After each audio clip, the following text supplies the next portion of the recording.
Dalam sesi tanya jawab ini kami melihat yang pertama hadir untuk mengikuti rapat dengan BNN ini adalah Pak Wayan Sudirta. Untuk itu kami persilahkan Pak Wayan lebih dulu untuk menyampaikan pertanyaan atau pendalaman. Silakan Pak Wayan. Sebenarnya saya nengok jadwal ke Komisi 3 habis paripurna, tapi kalau dianggap saya hadir pertama ya terima kasih. Pimpinan dan anggota yang saya hormati, pimpinan BNN beserta jajarannya yang saya hormati pula, paparannya sih bagus, sangat bagus, tapi waktu kami terbatas sehingga kami akan coba fokus pada penguatan fungsi rehabilitasi, Pak. Dari sekian paparan yang penting-penting itu, kok saya merasa saya harus berani menyatakan penilaian bahwa ini paling strategis, Pak. Kenapa strategis? Karena sekali lagi, tanpa maksud mengulang-ulang, tapi memang penting digarisbawahi bahwa bukankah narapidana narkoba yang memenuhi ruang-ruang LP, data beragam, tapi rata-rata di atas 50% itu dihuni oleh narkoba. Kalau kita kerucutkan lagi, Pak, dari tindak pidana khusus, ternyata 96% itu adalah narkoba, Pak. 96% dari seluruh tindak pidana khusus. Artinya ini kita sudah tidak bisa menutup mata terhadap penuh sesaknya LP karena narkoba. Pertanyaannya sekarang, mari kita tengok undang-undangnya. Apa sih syarat-syarat yang membuat kita sulit melakukan rehabilitasi? Apa? Kalau kita bicara undang-undang, kalau kita bicara surat edaran, ada surat edaran Mahkamah Agung tahun 2010 dan 2011 nomor 3 dan 4, ada. Tapi apakah kita betul harus tunduk pada surat edaran itu? Sedangkan kepolisian punya undang-undang kepolisian sendiri, Pak. Sementara Mahkamah Agung hanya bikin surat edaran. Tentang narkoba udah ada undang-undangnya. Tidak ada syarat sekecil apapun yang saya jumpai ketika kemarin mencoba mempelajari ulang tentang revisi undang-undang narkoba itu. Tidak secuil pun diberikan persyaratan. Itu artinya apa? Bapak ini punya kewenangan luar biasa, Pak, untuk menentukan seseorang dapat direhabilitasi atau tidak. Bapak yang punya, Pak. Apalagi untuk rehabilitasi yang tidak berlanjut pada kejaksaan dan pengadilan. Tentu Mahkamah Agung tidak bisa menyentuh kewenangan Bapak, Pak. Oleh karena itu mari kita tekadkan bersama. Kapan rehabilitasi ini berjaya dalam program penanganan narkoba? Kapan? Itu kerinduan saya, Pak. Skripsi saya S1 di tahun 74 itu udah bicara tentang narkoba. Yang terjadi sekarang ini nggak meleset, Pak. Karena kita pernah punya sejarah tentang perang candu. Sangat berbahaya, Pak. Oleh karena itu pastikan, kalau saya boleh menggunakan hak saya sebagai anggota Komisi 3, berikan rehabilitasi semuanya tanpa persyaratan apapun, asal dia pengguna. Asal dia pengguna.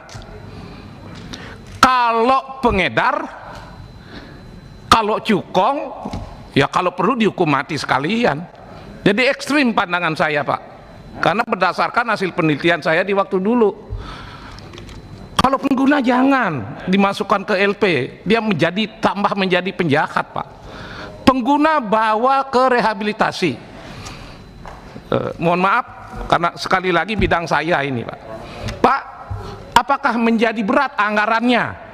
Yuk kita berdiskusi tentang anggaran. Perkiraan saya 1,8 triliun itu, kalau kita bicara bagaimana banyaknya narapidana narkoba, itu habis untuk itu 1,8 triliun dari anggaran sekitar 3 triliun LP.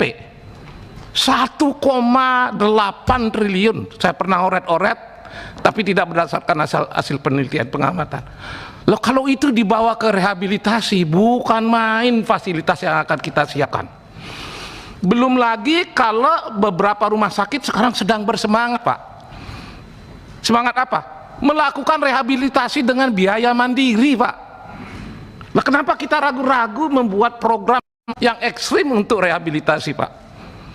Dan akan saya gugat BNN siapa saja setiap ada rapat-rapat dengar pendapat seperti ini. Kalau hasil rehabilitasi itu belum memuaskan, akan saya gugat berdasarkan hak-hak saya sebagai anggota, Pak. Karena penelitian kami menjadi sia-sia kalau begini caranya, Pak. Untuk apa ada penelitian kalau implementasinya nggak ada? Itu kan sama dengan bicara nilai-nilai Pancasila, tiap hari kita hafal, tapi di lapangan itu tidak pernah kita wujudkan. Untuk apa hasil penelitian? Untuk apa proses keilmuan itu kok tidak diwujudkan? Saya titip diri, Pak. Karena generasi muda kita tidak bisa dipenjarakan terus-menerus, tapi direhabilitasi, diobati. Pak Kepala, kenapa mesti orang yang kena narkoba nggak boleh direhabilitasi di rumah sakit? Padahal orang yang flu saja boleh opname di rumah sakit. Kok orang yang kena narkoba yang harus butuh perhatian lalu dibiarkan dipenjarakan? Tidak ada penelitian yang mengatakan ketika dia di penjara dia bertambah baik.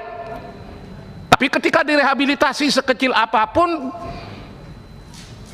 kita optimis. Apalagi rehabilitasi yang kita lakukan ini kan tidak semata-mata masuk rumah sakit, Pak. Bisa berobat jalan kan, Pak? Lah kalau begitu apa hambatannya? Saya hanya melihat hambatannya dua hal, Pak. Satu, surat edaran Mahkamah Agung. Abaikan saja itu. Itu berguna kalau proses pengadilan baru akan ditaati hakim. Tapi kalau di kepolisian janganlah terikat, Pak. Bukan kita tidak hormat pada Mahkamah Agungnya, tapi kalau surat edaran memenuhi meja-meja penegak hukum, surat edaran Mahkamah Agung, untuk apa ada undang-undang? Untuk apa ada undang-undang kepolisian yang memberikan kewenangan itu, Pak? Agak panjang, Pak. Saya maksudkan agar betul-betul sekian persen dari semangat kami ini ditangkap. Lakukan rehabilitasi sebanyak-banyaknya. Jangan penjarakan lagi pengguna. Ada pertanyaan begini, Pak. Lalu kalau begitu, kalau dia sekian gram, masa itu harus direhabilitasi? Kalau menurut saya tinggal membedakan, dia pengguna atau pengedar atau cukong. Ya kalau pengguna ya rehabilitasi. Kalau bukan pengguna ya berarti pengedar. Ya pengedar hukum sekeras-kerasnya, Pak. Karena pengguna itu korban. Yang jahat adalah cukong dan pengedar. Terima kasih, pimpinan. Yang pertama kami menjawab dari Pak Wayan Sudirta. Terima kasih, Pak. Bapak selalu bersama-sama. Kemarin saya juga memberikan ceramah di tempat ini. Seharusnya Bapak jadi moderator, tapi kelihatannya diganti kemarin, Pak. Kemudian Bapak selalu memberikan perhatian kepada penanggulangan narkotika. Kami sangat apresiasi juga, Pak. Dan memang dalam undang-undang ini, Pak, semangat untuk rehabilitasi. Jadi bukan jadi dari surat edaran Mahkamah Agung. Surat edaran itu sebenarnya hanya karena jumlah pakai sehari, Pak. Tapi juga sekarang nantinya seperti yang Bapak sampaikan, karena tingkat kepenuhan di lembaga pemasyarakatan yang sangat tinggi di daerah-daerah itu sekitar 50%, kemudian di kota besar itu di atas 70%, bahkan di kampungnya Pak Hinca lebih itu, karena banyak sekali pemain narkotika di sana, Pak.